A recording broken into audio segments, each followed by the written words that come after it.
أعوذ بالله من الشيطان الرجيم. بسم الله الرحمن الرحيم.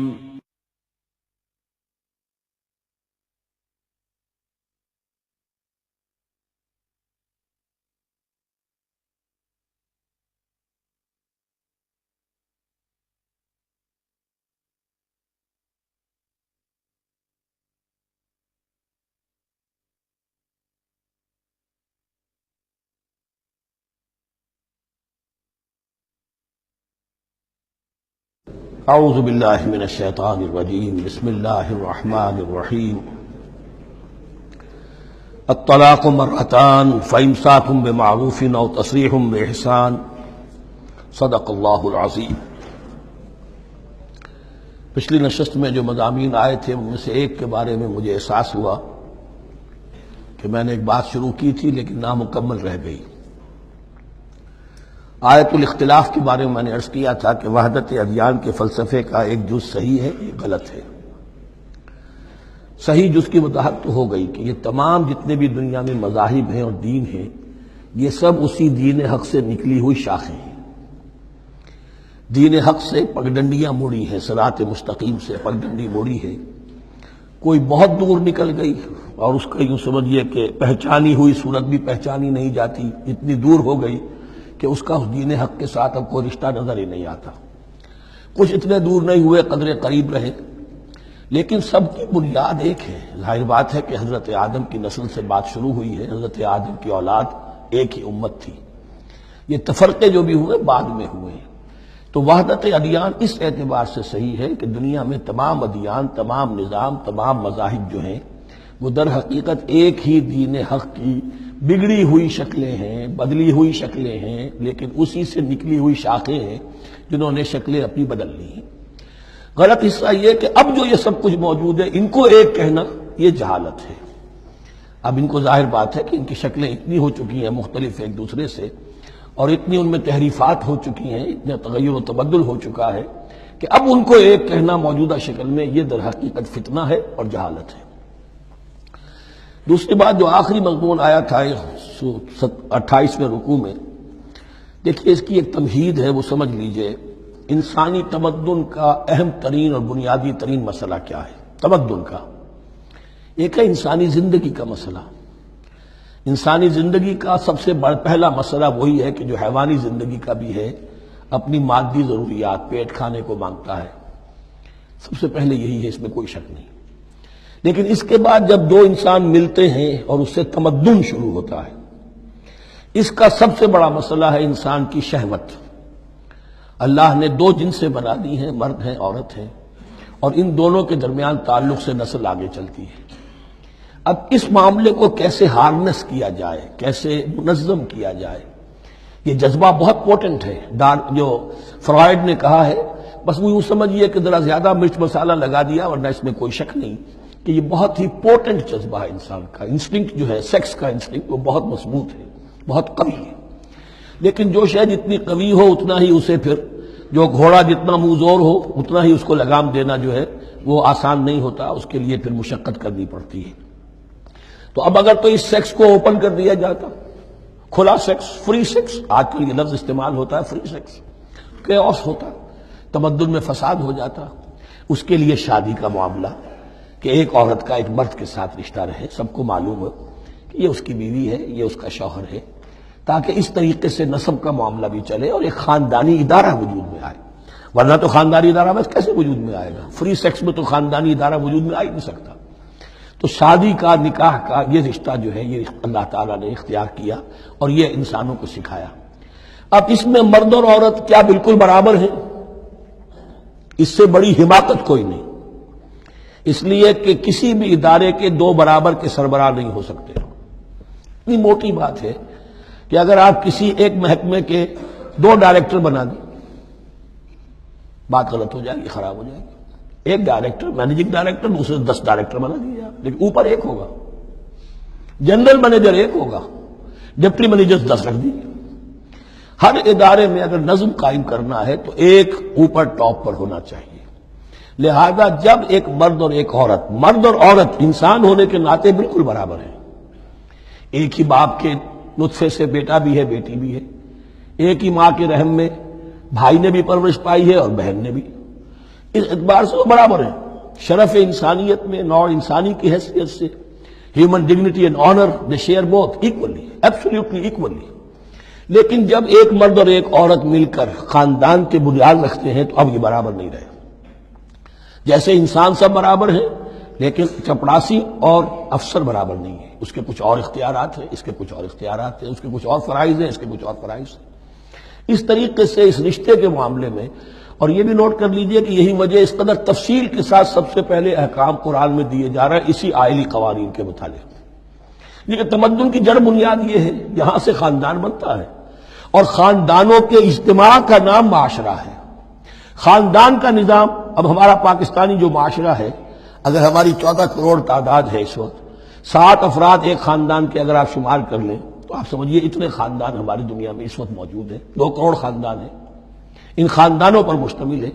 خاندان کا ادارہ مستحکم ہوگا، معاشرہ مستحکم ہو جائے گا۔ خاندان کے ادارے میں صلاح ہوگی، فلاح ہوگی، معاشرے میں صلاح و فلاح آئے گی۔ وہاں فتور ہوگا، فساد ہوگا، بے چینی ہوگی، ظلم ہوگا، ناانصافی ہوگی، وہاں کنفلکٹس ہوں گے، میاں اور بیوی میں جو ہے جھگڑے ہو رہے ہوں گے تو اولاد کی تو جو ہے پھر وہاں تربیت صحیح نہیں ہو سکتی، ان کی تربیت میں منفی چیزیں شامل ہو جائیں گی۔ تو یہ ساری چیزیں جس کی وجہ سے بڑی تفصیل سے قرآن مجید میں احکام دیے گئے ہیں، آئلی قوانین، ان میں جہاں تک یہ معاملات ہے، طلاق کا معاملہ ہے، اس میں برابر نہیں ہے۔ شادی کرنے میں عورت کو بھی حق ہے، وہ شادی سے انکار کر دے، جبر نہیں کیا جا سکتا۔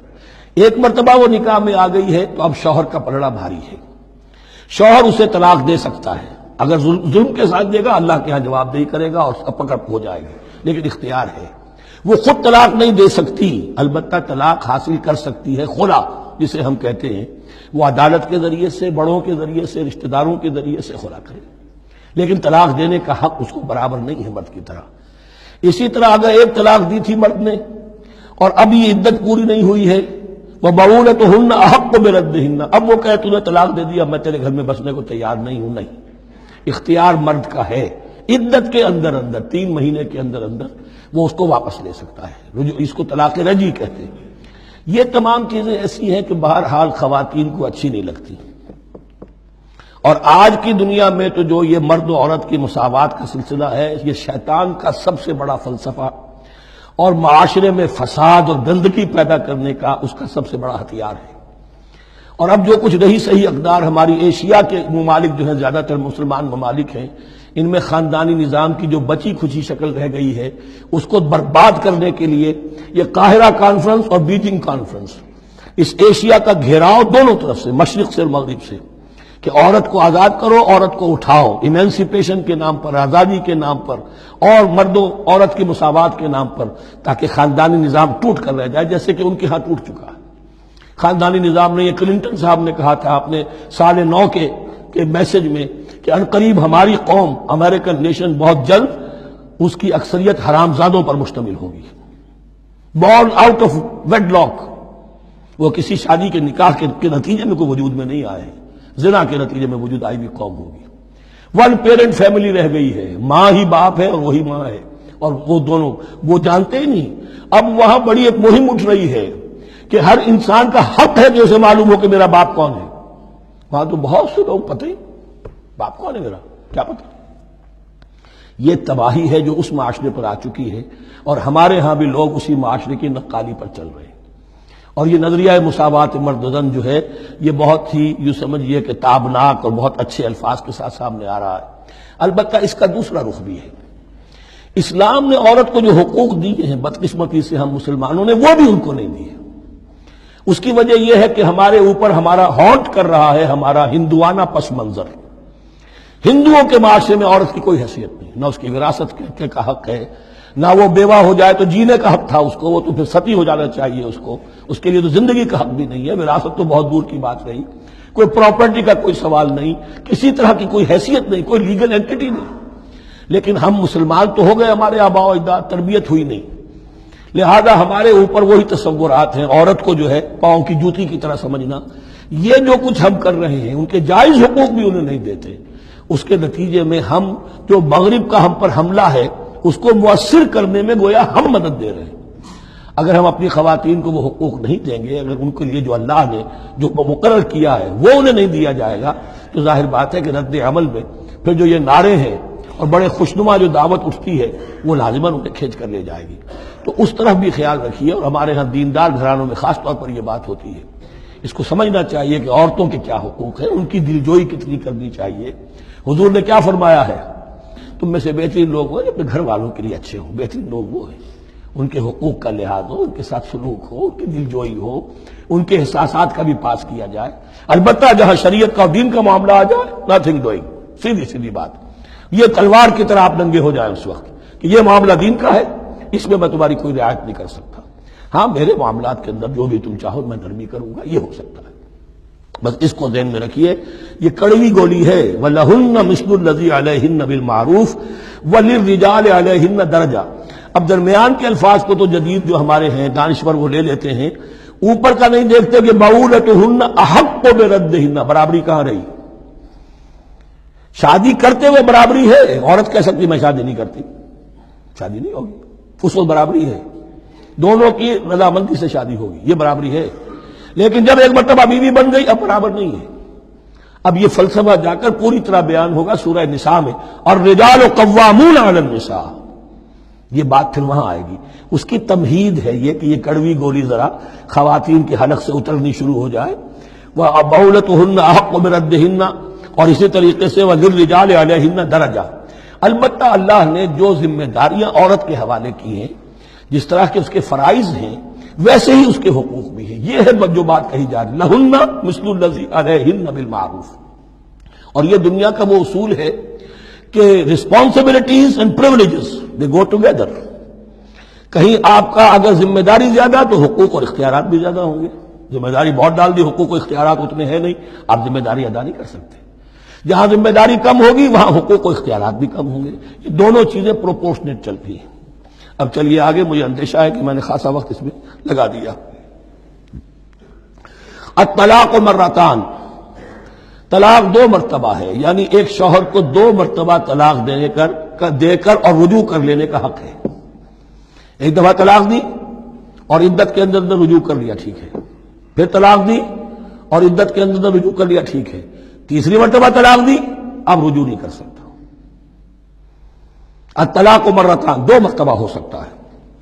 فَإِمْسَاكٌ بِمَعْرُوفٍ أَوْ تَسْرِيحٌ بِإِحْسَانٍ، اب اس کے بعد فیصلہ کرو، یا تو روکو اس کو اپنے گھر میں تو وہ بھی نیکی کے ساتھ، بھلائی کے ساتھ، تنگ کرنے کے لیے نہیں، پریشان کرنے کے لیے نہیں، اور تسریح بِإِحْسَان، یا رخصت کر دینا ہے اچھے بھلے طریقے سے، بھلے مانسوں کی طرح خوبصورتی کے ساتھ، روکو تو بھلائی کے لیے، اور اگر رخصت کرنا ہے تو خوبصورت انداز میں۔ وَلَا يَحِلُّ لَكُمْ أَن تَأْخُذُوا مِمَّا آتَيْتُمُوهُنَّ شَيْئًا، اور تمہارے لیے ہرگز جائز نہیں ہے کہ جو کچھ تم نے انہیں دیا تھا اس میں سے کچھ بھی واپس لو، جو بھی تم نے انہیں مہر دیا تھا اس میں سے کچھ واپس نہیں لے سکتے جب تم طلاق دے رہے ہو۔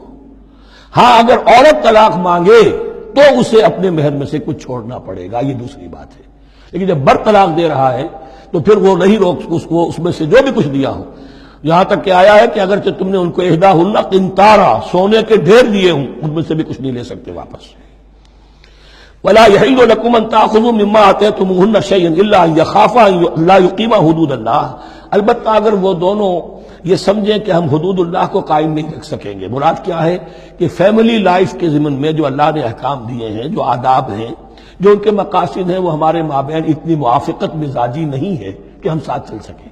ایک عورت اگر یہ محسوس کرتی ہے فَإِنْ خِفْتُمْ أَلَّا يُقِيمَا حُدُودَ اللَّهِ فَلَا جُنَاحَ عَلَيْهِمَا فِي مَا افْتَدَتْ بِهِ، پھر اگر اس کا یہ خیال ہے کہ یہ نہیں رکھ سکیں گے تو پھر کوئی حرج نہیں ہے ان دونوں پر کہ جو کچھ دے دلا کر عورت فدیے میں اپنے آپ کو چھڑا لے، یعنی کہہ کہ ٹھیک ہے تم نے مجھے 10 لاکھ مہر دیا تھا، میں 5 لاکھ تمہیں واپس کرتی ہوں، یا تم نے 10 لاکھ کا میرا مہر رکھا تھا، میں کھلا مانگ رہی ہوں، میں صرف 5 لاکھ کا تم سے تقاضا کرتی ہوں، اسے اپنے مہر میں سے کچھ چھوڑنا ہوگا، یہ فدیہ ہے۔ تلک حدود اللہ فلا تعتدوها، یہ اللہ کے حدود ہیں، ان سے تجاوز مت کرو۔ دیکھیے روزے وغیرہ کے ضمن میں فلا تقربوها، اور یہاں فلا تعتدوها، اس لیے کہ یہاں بڑے دھڑلے سے آدمی جو ہے وہ ان حدود کو پامال کر جاتے ہیں، قانون یہی رہ جاتا ہے، روح اس کی ختم ہو جاتی ہے۔ وَمَن يَتَعَدَّ حُدُودَ اللَّهِ فَأُولَٰئِكَ هُمُ الظَّالِمُونَ، اور جو اللہ کے حدود سے تجاوز کرتے ہیں وہی ظالم لوگ ہیں۔ فَإِن طَلَّقَهَا، اب اگر تیسری مرتبہ طلاق دے دی، الطلاق مرتان تو ہو چکا، اس کے بارے میں سارے احکام آ گئے، لیکن اب اگر دے دی مراد ہے تیسری مرتبہ، فَإِن طَلَّقَهَا فَلَا تَحِلُّ لَهُ مِن بَعْدِ حَتَّىٰ تَنكِحَ زَوْجًا غَيْرَهُ، تو اب وہ اس کے لیے جائز نہیں ہوگی جب تک کہ وہ عورت کسی اور شوہر سے شادی نہ کرے۔ اس کو حلالہ کہتے ہیں، لیکن یہ حلالہ کروانا یا کرنا اور کسی کے ساتھ یہ معاہدہ کرنا تم شادی کر لو پھر طلاق دے دینا، اس پر لعنت فرمائی ہے، حضور نے لعنت فرمائی ہے۔ اور ہمارے ہاں علم میں آتی ہے، یہ بات سننے میں آتی ہے کہ بہت سے علماء نے اس کو دھندا بنا رکھا ہے۔ حلالہ مولوی مشہور ہیں مختلف شہروں کے اندر۔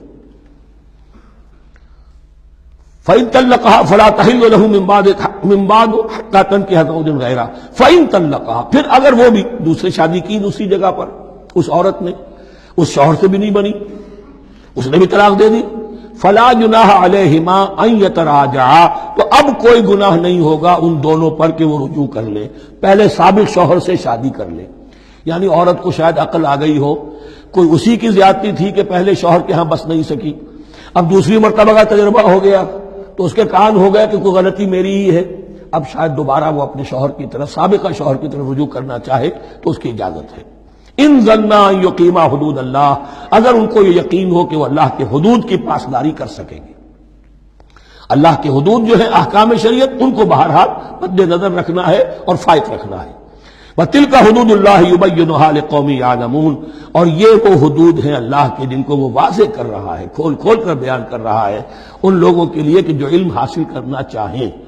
ترجمہ یہ ہوتا ہے عام طور پر جنہیں علم حاصل ہے، اصل میں کسی وقت فعل کو طلب فعل کے معنی میں استعمال کیا جاتا ہے عربی زبان میں، یعلمون جو جاننا چاہیں، جن کے اندر طلب ہے علم کی۔ وَإِذَا طَلَّقْتُمُ النِّسَاءَ فَبَلَغْنَ أَجَلَهُنَّ، تو جب تم لوگ اپنی بیویوں کو طلاق دو اور پھر وہ اپنی عدت پوری کر لیں، فَأَمْسِكُوهُنَّ بِمَعْرُوفٍ أَوْ سَرِّحُوهُنَّ بِمَعْرُوفٍ، تو اب چاہو تو روکو انہیں لیکن معروف طریقے سے، اور چاہو تو انہیں رخصت کر دو وہ بھی اچھے طریقے پر۔ وَلَا تُمْسِكُوهُنَّ ضِرَارًا لِتَعْتَدُوا، اور دیکھو ایسا نہ کرو کہ تم روکو انہیں تنگ کرنے کے لیے۔ اچھا ذرا اس کی میں اور خبر لوں گا رجوع کر کے، ذرا اگر تو طلاق ہو گئی تو آزاد ہو جائے گی، غصہ اتنا چڑھا ہوا ہے کہ ابھی وہ غصہ ٹھنڈا نہیں ہوا ہے، رجوع کر رہا ہے اس لیے کہ اسے اور پریشان کروں، اسے اور تکلیفیں پہنچاؤں۔ تو اب یہ کیا ہوا، قانون تو اجازت دے رہا ہے لیکن تم نے قانون کا مذاق اڑایا، تم نے اللہ کی دی ہوئی اس اجازت کا ناجائز استعمال کیا ہے۔ ہاں اگر بسانے کا واقعی ارادہ ہو گیا ہے تو ضرور تم رجوع کر لو، رجوع کا حق تمہیں ہے، لیکن اگر یہ نہیں ہے، پریشان کرنا ہے، فلا تمسکوہن ولا تمسکوہن ضرارا لتعتدوا، ضدم ضدہ ان پر زیادتی کرنے کے لیے، ستانے کے لیے۔ ومن یفعل ذلک فقد ظلم نفسہ، اور جو کوئی بھی یہ کام کرے گا اس نے اپنی جان پر ظلم ڈھایا۔ ولا تتخذوا آیات اللہ ہزوا، اور دیکھو اللہ کی آیات کو مذاق اور کھیل نہ بنا لو، ٹھٹھا نہ بنا لو۔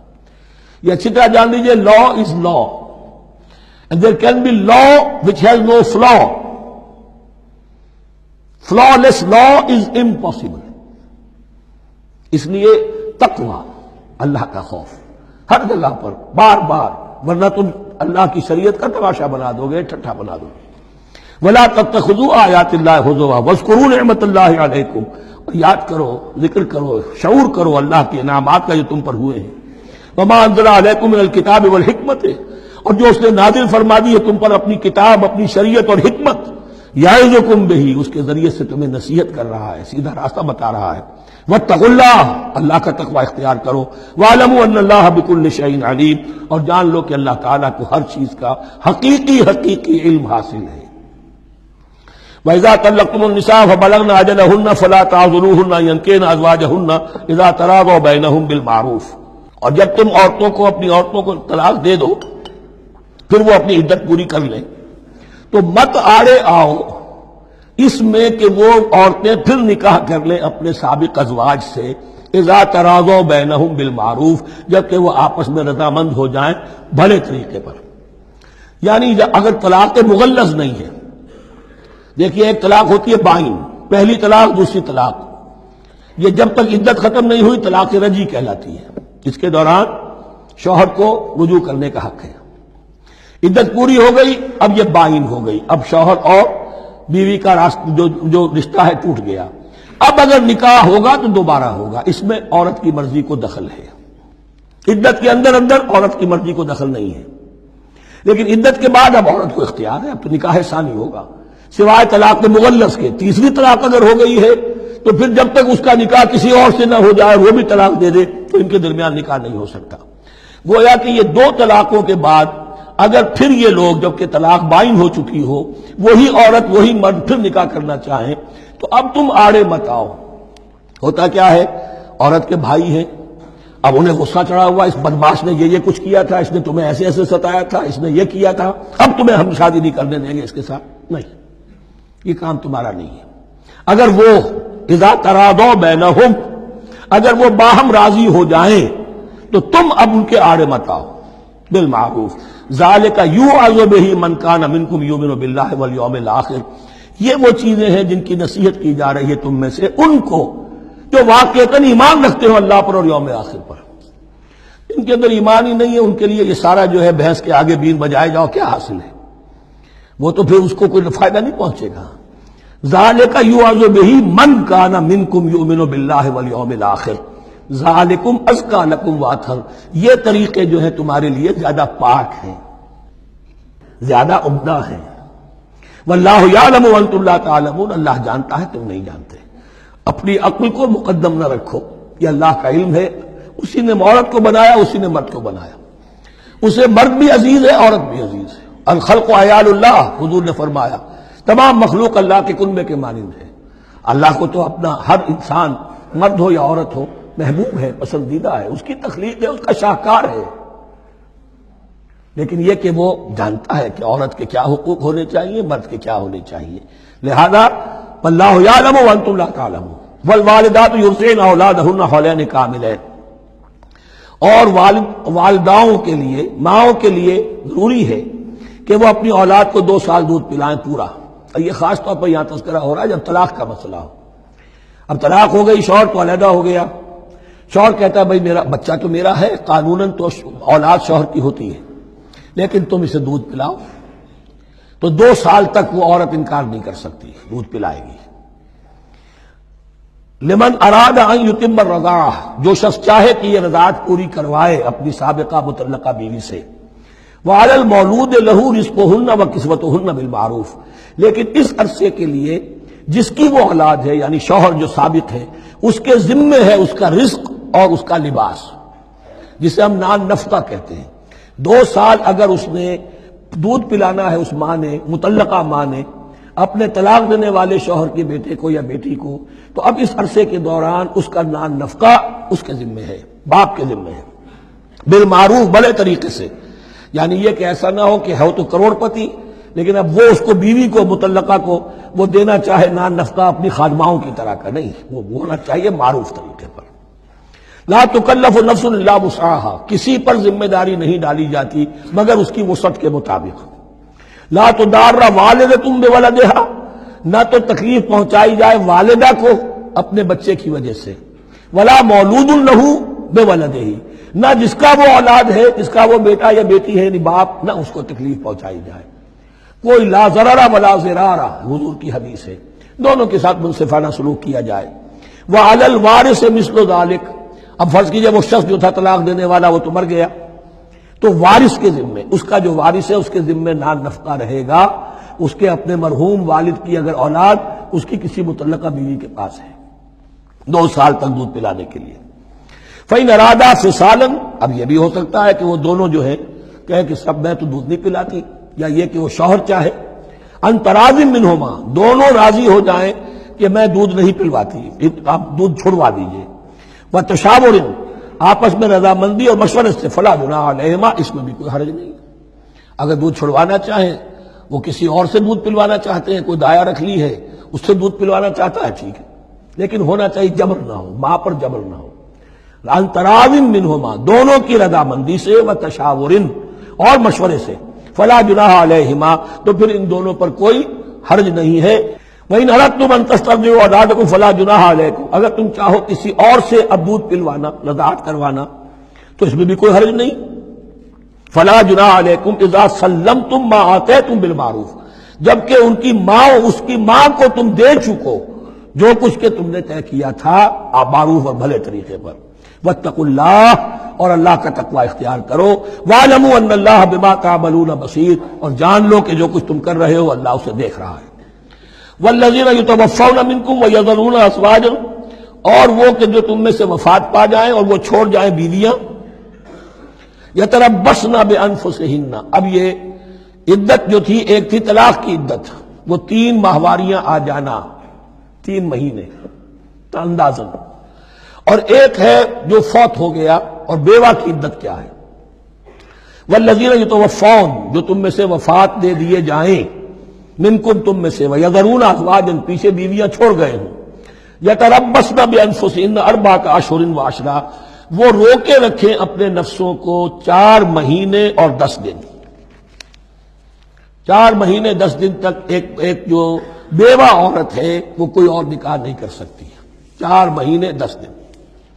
فَإِذَا بَلَغْنَ أَجَلَهُنَّ، اور جب وہ اپنی اس مدت تک پہنچ جائیں، یعنی پوری ہو گئی مدت عدت کی، فَلَا جُنَاحَ عَلَيْكُمْ فِي مَا فَعَلْنَ فِي أَنفُسِهِنَّ، تو تم پر کوئی گناہ نہیں ہے اس معاملے میں جو وہ اپنے بارے میں کرے. اب وہ آزاد ہے، نکاح کر سکتی ہے. اب تم روکنا چاہو، ہماری ناک کٹ جائے گی، یہ بیوہ بیٹھ نہیں سکی، اس سے رہا نہیں گیا، نہیں، غلط بات، تمہارا کوئی اختیار نہیں. لا جناح علیکم فیما فعلن فی انفسہن بالمعروف، کرے نیک طریقے سے، بھلے طریقے سے، شریعت کے مطابق، قواعد شریعت کے مطابق، تو تمہارا اختیار نہیں ہے کہ روکو. واللہ بما تعملون خبیر، اور جو کچھ تم کر رہے ہو اللہ اس سے باخبر ہے. ولا جناح علیکم فیما عرضتم بہ من خطبۃ النساء واکننتم فی انفسکم، اب یہ انہی بیواؤں کا ذکر ہو رہا ہے. تم پر کوئی حرج نہیں ہے کہ جو تم اشارے میں کوئی بات اور پیغام دینا چاہو کسی بیوہ کو، اشارے کنائے میں، لیکن یہ کہ اس میں عدت کے دوران نکاح تو نہیں ہو سکتا. اشارے کنائے میں یہ کچھ بات کہی جا سکتی ہے کہ مجھے دلچسپی ہے، شاید میں کوئی بھی طریقہ اختیار کیا جائے. او اکننتم فی انفسکم، یا اپنے دلوں میں چھپائے رکھو، تو اللہ کو کوئی اعتراض نہیں. اس میں یہ کہ ظاہر بات ہے کہ ایک آدمی علم اللہ انکم ستذکرونہن، اللہ کے علم میں ہے تمہیں ان کا خیال تو آئے گا ہی. آخر یہ عورت تھی، بیوہ ہو گئی ہے، اب میں اس سے شادی کر سکتا ہوں، آپ کو رغبت ہے اس کی طرف نکاح کی، تو اب کوئی آدمی سوچے میرے دل میں خیال آ رہا ہے بیوہ کے بارے میں، میں تو گناہ گار ہو گیا، میرا دل گناہ گار ہو گیا. نہیں، یہ قانون فطرت ہے. علم اللہ انکم ستذکرونہن، اللہ کے علم میں ہے ان کا خیال تو تمہیں آئے گا ہی. ولکن لا تواعدوہن سرا، لیکن ایسا نہ کرو کہ ان سے معاہدہ کر لو خفیہ، طے ہو جائے، بات پکی ہو جائے. سرا الا ان تقولوا قولا معروفا، سوائے اس کے کہ کوئی معروف بات کہہ دی جائے جس سے انہیں اشارہ مل جائے، بس. ولا تعزموا عقدۃ النکاح حتی یبلغ الکتاب اجلہ، اور مت باندھو گراہ نکاح کی جب تک کہ قانون شریعت اپنی مدت پوری نہ کر لے، یعنی عدت جب تک پوری نہ ہو جائے. اب یہاں دیکھیے حتی یبلغ الکتاب، کتاب سے مراد شریعت، قانون شریعت. کتاب سے مراد یہاں کیا ہے کہ جو بھی قانون آ چکا ہے کتاب کے اندر، 4 مہینے 10 دن کے بعد نکاح اس سے پہلے نہیں ہوگا. وَاعْلَمُوا أَنَّ اللَّهَ يَعْلَمُ مَا فِي أَنفُسِكُمْ فَاحْذَرُوهُ، اور جان لو کہ اللہ خوب جانتا ہے جو تمہارے دلوں میں ہے، پس اس سے ڈرو، اس کی پکڑ سے بچو. وَاعْلَمُوا أَنَّ اللَّهَ غَفُورٌ حَلِيمٌ، اور یہ بھی جان لو اللہ غفور بھی ہے، بخشنے والا بھی ہے. وہ خطا ہو گئی ہے، استغفار کرو، توبہ کرو، اللہ معاف فرمائے گا. اور حلیم ہے، وہ فوراً نہیں پکڑتا بلکہ ڈھیل دیتا ہے، مہلت دیتا ہے، اگر چاہو تو تم توبہ کر لو. لا جناح علیکم ان طلقتم النساء ما لم تمسوهن او تفرضوا لهن فریضہ، تم پر کوئی گناہ نہیں ہے کہ تم ایسی بیویوں کو طلاق دے دو کہ جن کو نہ تو تم نے اب تک چھوا ہو اور نہ ان کے لیے مہر مقرر کیا ہو. یہ ہو جاتا تھا نکاح جو ہے بچپن میں بھی کر دیے جاتے تھے، لیکن ابھی کوئی نوبت نہیں آئی ہے، نکاح تو ہو گیا لیکن نہ کوئی مہر مقرر ہوا ہے، نہ کوئی ان کی ملاقات ہوئی ہے. تو اگر ایسا کرو گے تو تم طلاق دے سکتے ہو. وَمَتِّعُوهُنَّ، لیکن شرافت کا تقاضا یہ ہے کہ جو لڑکی تم سے منسوب رہی ہے، اب اگر وہ رشتہ توڑ رہے ہو تو اسے کچھ دے دلا کر، اسے کچھ نہ کچھ متاع، کچھ سامان دنیاوی دے کر. مَتِّعُوهُنَّ عَلَى الْمُوسِعِ قَدَرُهُ وَعَلَى الْمُقْتِرِ قَدَرُهُ، جو وسعت والا ہے، جس کو کشائش حاصل ہے، غنی ہے، وہ اپنی حیثیت کے مطابق، اور جو تنگ دست ہے وہ اپنی حیثیت کے مطابق. متاع بالمعروف، اور یہ ساز و سامان دینا جو ہے یہ بھی بھلے انداز میں ہو، ایسا نہ ہو جو خیرات دی جا رہی ہو. حقاً علی المحسنین، یہ حق ہے محسنین پر، یہ سمجھے کہ ہم پر اللہ تعالیٰ کی طرف سے عائد کردہ یہ ذمہ داری ہے۔ وَإِن طَلَّقْتُمُوهُنَّ مِن قَبْلِ أَن تَمَسُّوهُنَّ وَقَدْ فَرَضْتُمْ لَهُنَّ فَرِيضَةً، اور اگر دوسری شکل یہ ہے کہ تم نے طلاق دی ایسی بیوی کو کہ جس کو تم نے چھوا تو نہیں ہے لیکن مہر مقرر ہو چکا تھا، فَنِصْفُ مَا فَرَضْتُمْ، تو اب آدھا مہر جو ہے جو تم نے فرض کیا تھا، جو طے کیا تھا، اس کا آدھا تو تمہیں دینا ہی دینا ہے۔ الا یعفون، الا یہ کہ وہ معاف کر دیں، ہمیں آدھا بھی نہیں چاہیے، یا چلیے ہمیں چوتھائی دے دیجیے۔ او یعفو الذی بیدہ عقدۃ النکاح، یا وہ اس کے اندر جو ہے سخاوت سے کام لے کہ جس کے ہاتھ میں نکاح کی گرہ ہے، گرہ تو مرد کے ہاتھ میں وہ کھول سکتا ہے، عورت طلاق دے نہیں سکتی، لہذا کیوں نہ ایسا کرو کہ تم پورا ہی مہر دے دو۔ فرمایا وان تعفو، اگر تم درگزر کرو اور زیادہ دو، اقرب للتقوی، یہ تقوی سے قریب تر ہے۔ ولا تنسبوا الفضل بینکم، اپنے مابین احسان کرنا مت بھولو، اور اپنے مابین جو فضیلت اللہ نے تمہیں دی ہے عورتوں پر اس کو مت بھولو۔ تمہارا پھر ایٹیچیوڈ بھی ایسا ہونا چاہیے کہ تم اپنے بڑے ہونے کے حساب سے ان کے ساتھ نرمی کرو، ان کو زیادہ دو، ان کو جتنا بھی مہر مقرر کیا تھا اس سے بھی زیادہ دے دلا کے رخصت کرو۔ قانون میں تو صرف مہر ہوگا، البتہ قانون یہی ہے کہ اگر انہیں چھوا نہیں ہے، مقاربت نہیں ہوئی ہے، لیکن یہ کہ مہر مقرر ہو چکا تھا تو آدھا مہر تو لازماً دینا ہے۔ آدھا بھی یہ چھوڑ سکتی ہے عورت، لیکن تمہارے لیے بہتر ہے کہ تم پورا دو یا اور زیادہ دو۔ ان اللہ بما تعملون بصیر، یقیناً جو کچھ تم کر رہے ہو اللہ دیکھ رہا ہے۔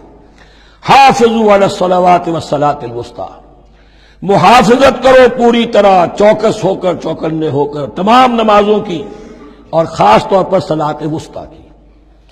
یعنی بار بار جو آ رہا ہے جان لو اللہ جانتا ہے، جان لو اللہ دیکھ رہا ہے، جو کچھ تم کر رہے ہو اللہ کی نگاہ میں ہے، جو کچھ تم کر رہے ہو اللہ باخبر ہے، یہ سارا کچھ جو ہے یہ اللہ کی یاد ذہن میں برقرار رکھنے کے لیے تمہیں نماز دی گئی ہے۔ 5 وقتہ تم حاضر ہو، دنیا کے کاروبار سے نکلو اور آ کر پھر عہد اللہ سے اپنا جو ہے، یہ جو حفیظ کا ایک شعر ہے، آؤ سجدے میں گرے لوح جبی تازہ کریں، سرکشی نے کر دیے دھندلے نقوش بندگی، آؤ سجدے میں گرے لوح جبی تازہ کریں۔ یہاں پر جو ہمارا بندگی کا نقش تھا سرکشی کی وجہ سے وہ دھندلے ہو گئے ہیں۔ سرکشی نے کر دیے دھندلے نقوش بندگی، آؤ سجدے میں گرے لوح جبی تازہ کریں، کہ پھر اس پر اللہ تعالیٰ کے ساتھ جو عہد کیا ہے ایاک نعبد و ایاک نستعین اسے پھر تازہ کریں۔ حافظوا علی الصلوات والصلاۃ الوسطی، صلاۃ وسطیٰ کے بارے میں بہت سے اقوال ہیں، لیکن عام طور پر اس سے مراد عصر کی نماز لی گئی ہے۔ دن میں 2 نمازیں اس سے پہلے ہیں، فجر ہے، ظہر ہے، 2 پھر بعد میں ہے، مغرب ہے، عشاء ہے۔ وقوموا للہ قانتین، اور کھڑے ہوا کرو اللہ کے سامنے پورے ادب کے ساتھ، یعنی ایک تو رکوع ہے جس میں جھکنا ہے، سجدہ ہے جھکنے کی انتہا ہے، قیام بھی قنوت کے ساتھ ہو، معلوم ہو کہ ایک بندہ اپنے آقا کے سامنے کھڑا ہے، اس کے کھڑے ہونے کے انداز میں بھی معلوم ہو کہ تواضع ہے، عجز ہے۔ فَإِنْ خِفْتُمْ فَرِجَالًا أَوْ رُكْبَانًا، اور اگر تم خوف کی حالت میں ہو تو چاہے پیادہ چلتے ہوئے، سفر کرتے ہوئے، دشمن پیچھا کر رہا ہے، آپ کہیں جا رہے ہیں تو چاہے اب رکیں گے نماز پڑھیں گے تو وہ تعاقب میں قریب آ جائے گا، تو رجالن چلتے ہوئے، یا کہیں جلدی جانا ہے اور وہاں پر ابھی فوری طور پر حملہ کرنا ہے تو اس میں یہ ہے کہ جنگ کی حالت میں یہ رعایتیں ہیں، چلتے ہوئے اور رکبانہ یا سوار ہونے کی حالت میں بھی نماز پڑھی جا سکتی ہے۔ فَإِذَا أَمِنْتُمْ، لیکن پھر جب امن میں ہو جاؤ، فَاذْكُرُوا اللَّهَ كَمَا عَلَّمَكُمْ، پھر اللہ کو یاد کرو جیسے کہ تمہیں اس نے سکھایا ہے۔ کس نے سکھایا ہے؟ محمد الرسول اللہ نے۔ صلو کما رأیتمونی اصلی، نماز پڑھو جیسے کہ تم مجھے دیکھتے ہو میں نماز پڑھتا ہوں۔ وہ ہے اللہ کا سکھایا ہوا، اس لیے کہ یہ بھی ثابت ہے روایات سے کہ حضرت جبرائیل نے آ کر حضور کو نماز پڑھائی ہے، 2 دن پڑھائی ہے۔ ایک دن 5 نمازیں اول وقت میں پڑھائیں، دوسرے دن 5 نمازیں آخری وقت میں پڑھائیں، اور بتا دیا کہ ان نمازوں کا وقت ان اوقات کے دوران ہے۔ تو معلم جو ہے حضور کے نماز کے معاملے میں حضرت جبرائیل ہے، اور اب حضور جو ہے پوری امت کے لیے معلم ہے۔ فَإِذَا أَمِنْتُمْ فَاذْكُرُوا اللَّهَ كَمَا عَلَّمَكُمْ مَا لَمْ تَكُونُوا تَعْلَمُونَ، جو کچھ تم نہیں جانتے تھے اللہ نے تمہیں سکھایا ہے۔ وَالَّذِينَ يُتَوَفَّوْنَ مِنْكُمْ وَيَذَرُونَ أَزْوَاجًا، اور پھر دوبارہ لوٹ کر معاملہ آ رہا ہے بیواؤں کا، اور جو لوگ تم میں سے وفات دے دیے جائیں اور وہ چھوڑ جائیں پیچھے بیویاں، وصیۃ لازواجہم متاعا الی الحول غیر اخراج، تو ان کی بیویوں کے لیے وصیت لازماً، اپنی بیویوں کے لیے وصیت لازماً کریں 1 سال تک کے لیے نان نفقے کی، اور بغیر اس کے کہ انہیں گھروں سے نکالا جائے۔ اب یوں سمجھیے اس کو، ایک شخص فوت ہوا، 4 بیویاں ہیں، ایک کے ہاں اولاد تھی، بیٹا تو اسی کا ہے، باقی 3 تو اس کی جو ہیں سوتیلی مائیں ہیں۔ ایک ماں کو تو وہ اپنی ماں سمجھ کر اس کی خدمت کرے گا، باقی 3 کو لائبلٹی سمجھے گا۔ تو فرمایا ایسا نہ ہو کہ فوراً نکال دو کہ جاؤ اپنا راستہ لو، جس سے تمہاری شادی تھی وہ گیا۔ 1 سال کے لیے انہیں گھر سے نہ نکالا جائے اور ان کا نان نفقہ دیا جائے۔ لیکن یہ بھی اصل میں تھا وصیت کا، جب یہ جو قانون آئے گا وراثت کا تو اس سے پہلے کے لیے، جیسے کہ والدین کے لیے کہا گیا تھا وصیت کرو، ایسے بیویوں کے لیے بھی کرو۔ جب ان کا حق آ گیا، اس لیے کہ شوہر مر گیا ہے تو بیوی کا حق ہے اس کی وراثت میں، بیوی مر گئی ہے شوہر کا حق ہے اس کی وراثت میں، تو وہ تو وراثت کے اندر حق معین ہو گیا، تو اب یہ وصیت کی ضرورت نہیں۔ اور اسی طرح 1 سال کا نفقہ نہیں ہے، اب نفقہ جو ہے وہ صرف عدت کے دوران کا ہے، جو ہم اس سے پہلے پڑھ چکے ہیں۔ فَإِنْ خَرَجْنَا فَلَا جُنَاحَ عَلَيْكُمْ فِي مَا فَعَلْنَ فِي أَنفُسِهِنَّ، لیکن اگر وہ خود نکل جائیں، ظاہر بات ہے کہ عدت ہوتی 4 مہینے 10 دن، اب تم سال بھر روکو گے تو نہیں ان کو، اگر وہ شادی کر کے کہیں اور جا کے بسنا چاہیں تو تم پر کوئی الزام نہیں آئے گا، جو کچھ وہ کرتی ہیں اپنی جانوں کے بارے میں معروف ہو، بھلے طریقے پر، معروف طریقے پر۔ واللہ عزیز الحکیم، اور یقیناً اللہ تعالیٰ زبردست ہے، حکمت والا۔ وللمطلقات متاع بالمعروف، اسی طرح مطلقات کے لیے بھی ساز و سامان زندگی کی ضروریات ہے معروف طریقے پر، حقاً علی المتقین، لیکن یہ ہے عدت کے وقت تک کے لیے۔ اسی معاملے میں شاہ بانو کیس میں ایک جو فیصلہ دیا تھا، یہ کلکتہ ہائی کورٹ نے، اس پر پھر ہندوستان میں ایجیٹیشن ہوا۔ اس نے یہ فیصلہ دیا تھا کہ کوئی مسلمان اپنی بیوی کو طلاق دے دے تو اب وہ بیوی اگر تو دوسری شادی کر لے تب تو بات دوسری ہے، ورنہ جب تک زندہ رہے گی اس طلاق دینے والے پر اس کا نان نفقہ جو ہے رہے گا پوری زندگی تک۔ اس پر مسلمانوں نے کہا، بھارت کے مسلمانوں نے، یہ ہماری شریعت میں دخل اندازی ہے، شریعت نے صرف عدت تک کا حق رکھا ہے مطلقہ کے لیے، تم ساری زندگی کہاں سے لا رہے ہو؟ پھر وہ فساد ہوا، پھر بہت سے لوگوں نے جانیں دیں، پھر جو ہے ایجیٹیشن ہوا، لیکن پھر راجیو گاندھی کو گھٹنے ٹیکنے پڑے، اور پھر قانون بنا دیا گیا بھارت میں کہ کوئی عدالت ہندوستان کی including supreme court of India مسلمانوں کے آئلی قوانین میں دخل نہیں دے سکتی۔ میں سلام کیا کرتا ہوں مسلمانان بھارت کو، مسلمانوں نے وہاں پر یہ بات بھی نہیں ہونے دی کہ جب قرآن شریعت کا حکم جو ہے وہ یہ ہے کہ مطلقہ کو عدت تک کے لیے نان نفقہ ہے تو ساری زندگی کا کوئی معاملہ نہیں۔ کذالک یبین اللہ لکم آیاتہ لعلکم تعقلون، اسی طرح اللہ تعالیٰ تمہارے لیے اپنی آیات کو واضح کر رہا ہے تاکہ تم عقل سے کام لو اور سمجھو۔ اب جو 2 رکوع اگلے آ رہے ہیں یہ بڑے اہم ہیں اس اعتبار سے کہ یہ تاریخ بنی اسرائیل کا غزوہ بدر ہے جس کا تذکرہ ہوگا۔ میں ایک بات آپ کو بنی اسرائیل کی تاریخ کی بتا چکا ہوں کہ جب حضرت موسیٰ کے انتقال کے بعد یوشع ابن نون کی سرکردگی میں انہوں نے جہاد کیا، قتال کیا تو فلسطین فتح ہو گیا، لیکن انہوں نے چھوٹی چھوٹی حکومتیں 12 بنا لی اور آپس میں لڑتے بھی رہے۔ لیکن 300 برس کے بعد پھر صورتحال پیدا ہوئی، وہ واقعہ ہوگا جو اب سامنے آ رہا ہے کہ جب ان کے اوپر دنیا تنگ ہو گئی، آس پاس کے جو کافر اور مشرک لوگ تھے انہوں نے انہیں دبا لیا، بہت سو کو ان کے گھروں سے، ان کے ملکوں سے نکال دیا، تو پھر تنگ آ کر انہوں نے کہا اس وقت کے نبی سے کہ ہمارے لیے کوئی بادشاہ بنا دیجئے، سپہ سالار بنا دیجئے، اب ہم اللہ کی راہ میں جنگ کریں گے۔ تو وہ جو جنگ ہوئی ہے طالوت اور جالوت کی، اس جنگ کے بعد سے خلافت راشدہ شروع ہوئی ہے دور بنی اسرائیل کی۔ گویا کہ خلافت راشدہ دور بنی اسرائیل کی 300 برس بعد آئی ہے ان کے رسول کے انتقال کے، جبکہ خلافت راشدہ اس امت مسلمہ کی متصل ہے رسول اللہ صلی اللہ علیہ وسلم کے زمانے کے ساتھ، اس لیے کہ صحابہ نے جانیں دیں، خون دیا، قربانیاں دیں، اور اس کے نتیجے میں حضور کی زندگی ہی میں دین غالب ہو گیا، اسلامی ریاست قائم ہو گئی۔ تو ظاہر بات ہے اس کے بعد آپ کے انتقال کے بعد خلافت کا دور شروع ہو گیا، لیکن وہاں یہ سارے سال 300 برس گزرے ہیں، اس کے بعد ان کا دور خلافت آیا ہے، اور اس میں بھی 3 خلافتیں ہیں کہ جو متفق علیہ ہیں، ویسے وہاں تو وہ نبوتیں ہیں، طالوت علیہ السلام، داؤد علیہ السلام اور سلیمان علیہ السلام۔ چوتھی خلافت پر آ کر تقسیم ہو گئی ہے، جیسے حضرت علی کے زمانے میں چوتھی خلافت میں عالم اسلام جو ہے دارالاسلام منقسم ہو گیا کہ مصر اور شام نے حضرت علی کی خلافت کو تسلیم نہیں کیا۔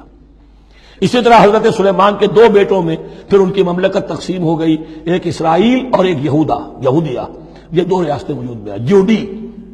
بہرحال یہ جو واقعہ تھا کہ جس کے بعد خلافت راشدہ شروع ہو رہی ہے، اسلام کا غلبہ شروع ہو رہا ہے حضرت موسیٰ کی تاریخ میں، وہ ہے طالوت اور جالوت کی جنگ۔ اس کے لیے اب یہاں پر تذکرہ ہو رہا ہے، اور یہ بھی ایک آئینہ دکھایا جا رہا ہے صحابہ کرام کو، اب یہی مرحلہ تمہیں درپیش ہے۔ غزوہ بدر آیا چاہتا ہے، آئینہ، coming events cast their shadows before, تمہیں پہلے سے بتایا جا رہا ہے۔ الم تر الی الذین خرجوا من دیارہم، کیا تم لوگوں نے غور نہیں کیا، کیا تم نے غور نہیں کیا ان لوگوں کے حال پر کہ جو نکل گئے اپنے گھروں سے، وہم الوف، جبکہ وہ ہزاروں کی تعداد میں تھے، حذر الموت، موت سے ڈر کی وجہ سے، یعنی جب کفار اور مشرکین نے غلبہ کر لیا ان پر اور بہت سے ملکوں سے یہ بھاگے اپنے ملک چھوڑ کر، فقال لهم اللہ موتوا، تو اللہ نے ان سے کہا کہ مر جاؤ، ثم احیاہم، پھر انہیں زندہ کیا۔ یہاں یہ بھی ہو سکتا ہے مراد کہ فی الواقع یہ عمل ہوا ہو، اور یہ بھی مراد ہو سکتا ہے جیسے قوم مر جاتی ہے لیکن پھر اس کا نشأت ثانیہ ہو جاتی ہے، پھر اللہ نے ان کے اندر ایک جذبہ پیدا کر دیا۔ یعنی یہاں پر مرنا اور احیاء جو ہے وہ معنوی ہو، روحانی ہو، اخلاقی ہو، وہ بالفعل جسدی نہ ہو، لیکن اللہ کے اختیار سے باہر نہیں، اس کی قدرت میں ہے، سب کو مار کر بھی دوبارہ جلا سکتا ہے۔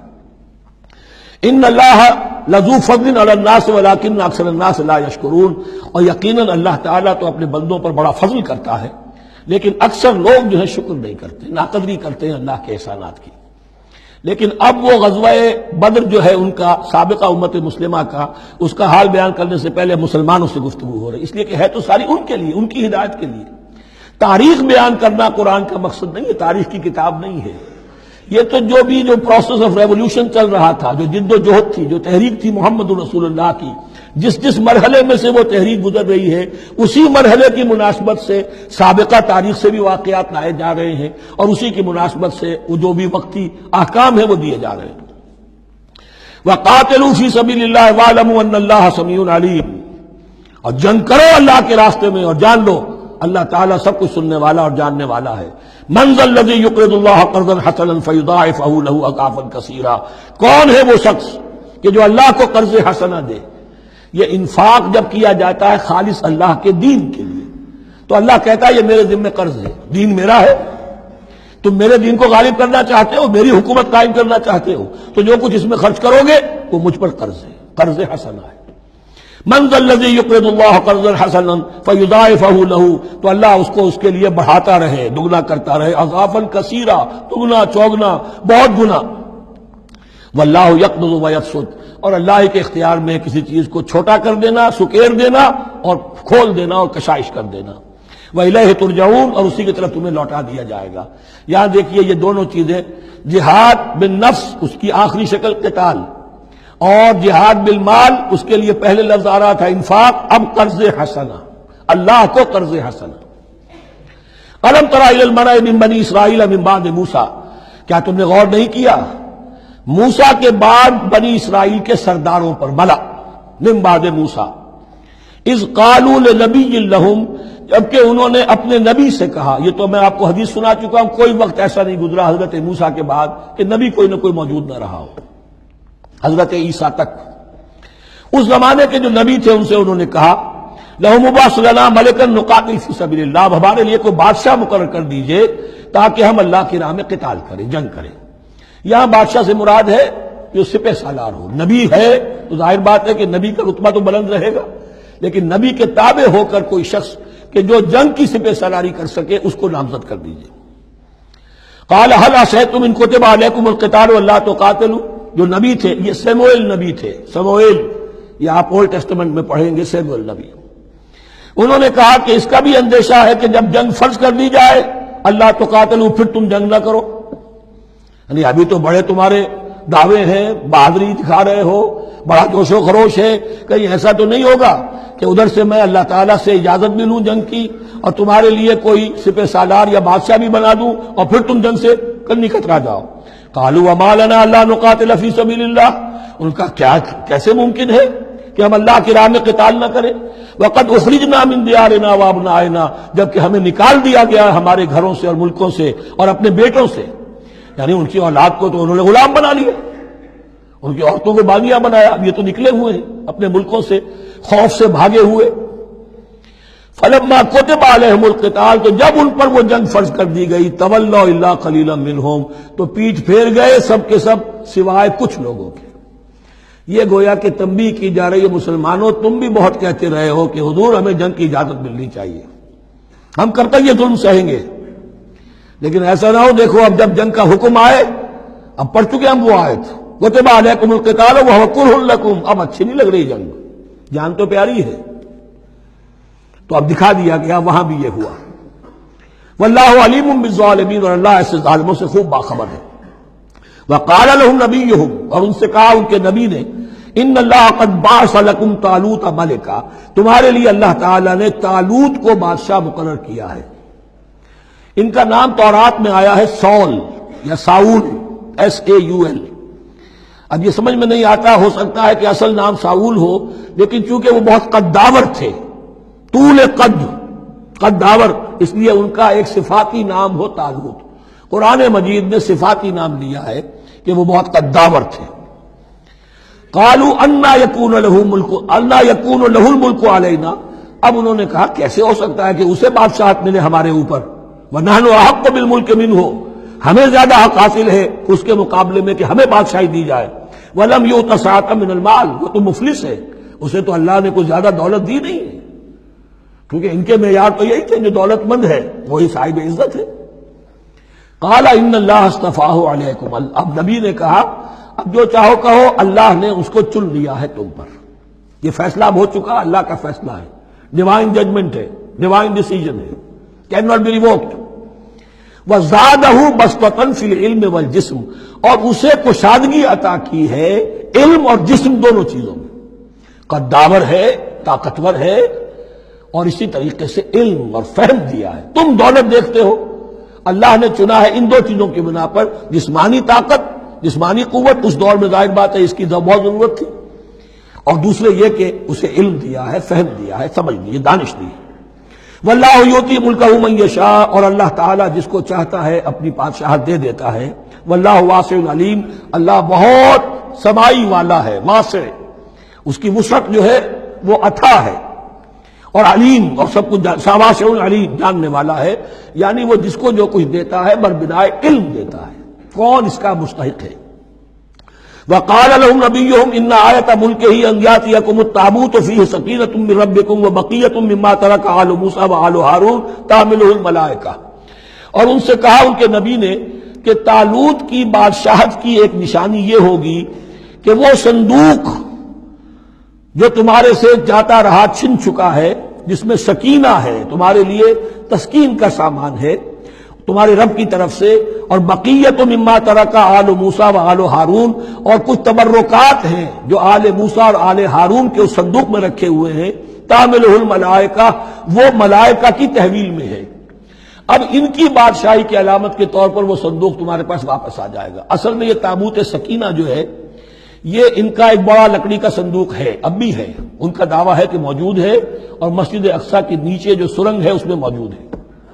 بعض ذرائع سے فوٹو لے کر بھی انہوں نے ڈاکومنٹری فلم بھی ابھی دکھا دی ہے کہ موجود ہے۔ نبوکدنضر نے جب گرایا تھا 586 قبل مسیح میں، جو حضرت سلیمان کا بنایا ہوا ہیکل تھا، اس کے تہخانے میں وہ رہتا تھا، اور وہیں پر جو ربائی تھے وہاں موجود تھے، ربانیین، تو جب گرایا گیا ہے اس کو، ہیکل کو، تو اسی میں وہ دب گئے ہیں، لیکن وہ چاروں طرف سے جو بھی تہخانہ تھا بند ہو گیا ہوگا، اور وہاں پر ان کی لاشیں بھی ہیں اور تابوت سکینہ بھی ہے۔ لیکن ہوا یہ تھا کہ جب ان کے پڑوسی ملکوں نے انہیں شکستیں دی تو وہ تابوت سکینہ بھی چھین کر لے گئے۔ اب اس میں گویا کہ ان کے لیے بہت بڑی بات تھی کہ ان کے لیے کم سے کم ایک دل کی روحانی تسکین کا سامان تھا۔ ہمارے پاس حضرت موسیٰ کے تبرکات ہیں، عصائے موسیٰ اس میں ہے، رکھا ہوا ہے، اب بھی ہے۔ اسی طریقے سے اس میں وہ جو جن تختیوں پر تورات لکھی ہوئی دی گئی تھی حضرت موسیٰ کو، وہ موجود ہے، ان کے کہنے کے مطابق اب بھی ہے۔ تو اس طریقے سے ان کے لیے تسکین ہوتی تھی، جیسے کہ مسلمان کو خانہ کعبہ کو دیکھ کر تسکین ہوتی ہے، تو فرمایا اس میں تمہارے لیے سکینت بھی ہے، اور تمہارے آل موسیٰ اور آل ہارون کے تبرکات بھی ہیں. تحملہ الملائکہ اس وقت وہ ملائکہ کی تحویل میں ہوا یہ کہ جہاں وہ تابوت لے گئے ان کے دشمن وہاں پلیگ آ گئی. انہوں نے سمجھا کوئی نحوست ہے اس کے اندر جس کی وجہ سے پلیگ آ گئی ہے. انہوں نے ایک چھکڑے کے اوپر اس کو رکھا اور بیلوں کو ہانک دیا, جاؤ جدھر جانا ہے. تو حضرت سموئیل نے ان سے کہا کہ طالوت کا اللہ کی طرف سے نامزد کیے جانا ایک علامت اس کی یہ ہوگی کہ وہ تمہارے تسکین کا سامان جو تم سے چھن گیا تھا ان کے عہد عمارت میں یا ان کے عہد ملوکیت میں تمہیں واپس مل جائے گا, اور وہ فرشتوں کی تحویل میں ہے. تو ایک روز وہ چھکڑا جو ہے وہ لیے ہوئے وہ تابوت ان کے ہاں پہنچ گیا. ان فی ذلک لآیۃ لکم ان کنتم مؤمنین, یقیناً اس میں تمہارے لیے نشانی ہے اگر تم ماننے والے ہو. فلما فصل طالوت بالجنود, اب جب حضرت طالوت اپنے لشکروں کو لے کر چلے, ان میں سے جو لوگ تو انکار کر گئے رہ گئے, جو لوگ چلے ساتھ ان کو لے کر چلے. قال ان اللہ مبتلیکم بنہر, انہوں نے فرمایا اپنے لشکر والوں سے اللہ تعالیٰ تمہاری ایک آزمائش کرے گا ایک نہر سے, دریا سے. یہی جو ہے جارڈن ریور جارڈن, اس کو کراس کر کے پھر حملہ کرنا تھا. فمن شرب منہ فلیس منی, جو اس میں سے پیٹ بھر کر پانی پیے گا وہ مجھ میں سے نہیں ہے. ومن لم یطعمہ فإنہ منی, جو اس میں سے پانی نہیں پیے گا وہ میرا ساتھی ہے. الا من اغترف غرفۃ بیدہ, سوائے اس کے کہ کوئی صرف اپنے چلو سے اور وہ کچھ وہ ایک گھونٹ لے لے. یہ اصل میں ہر کمانڈر کے لیے ضروری ہوتا ہے کہ کسی بھی بڑی جنگ سے پہلے اپنے ساتھیوں کا مورال دیکھے, ڈسپلن کی حالت دیکھے.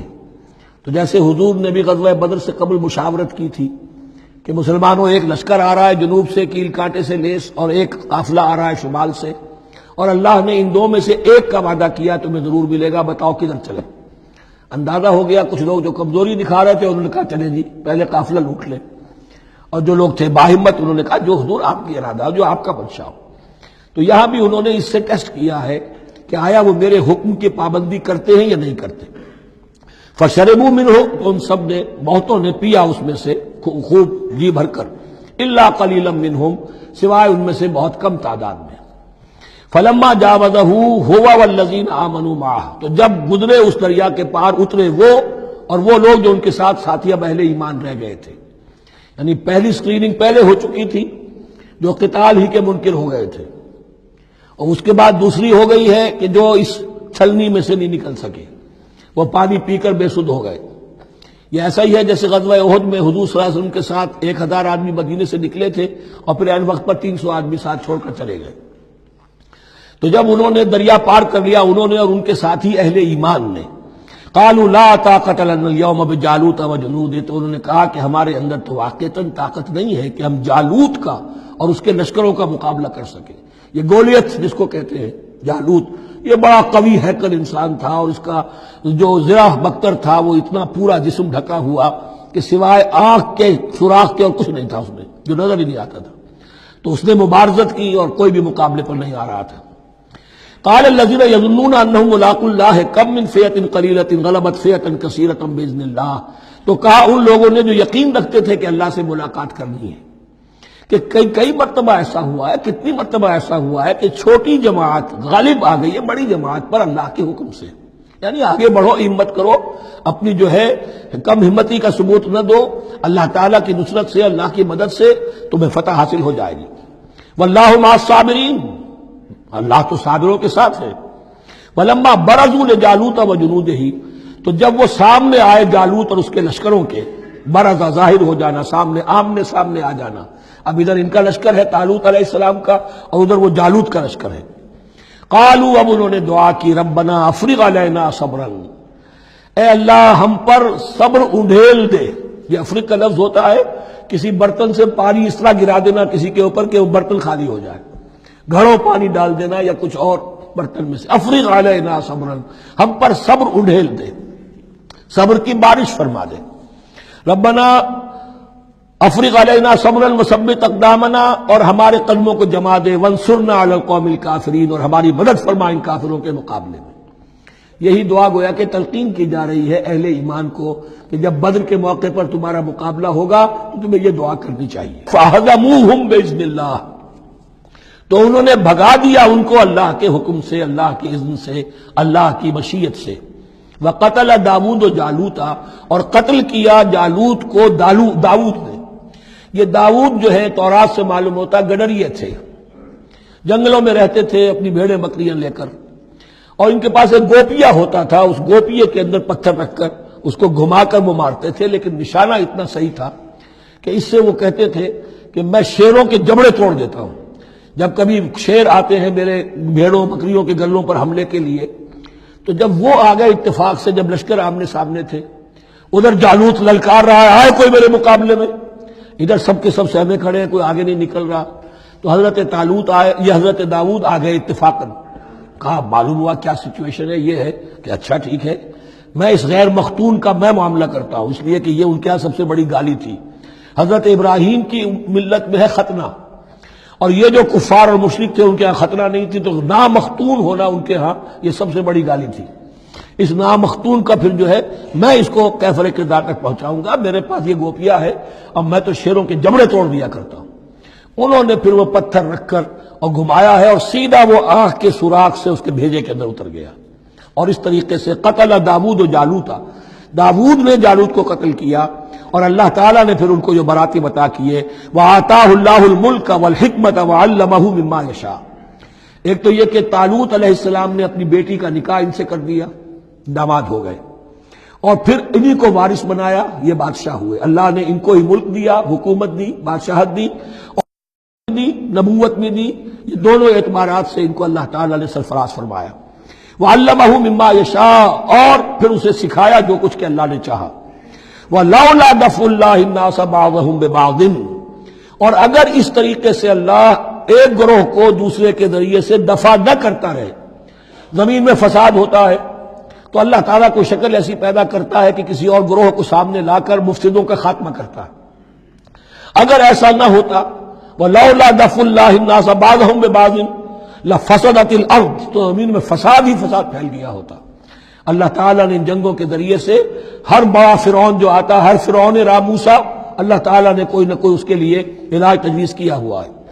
وَلَوْلَا دَفْعُ اللَّهِ النَّاسَ بَعْضَهُم بِبَعْضٍ لَفَسَدَتِ الْأَرْضُ وَلَٰكِنَّ اللَّهَ ذُو فَضْلٍ عَلَى الْعَالَمِينَ، لیکن اللہ تعالیٰ تو تمام جہانوں پر بڑا فضل کرنے والا ہے۔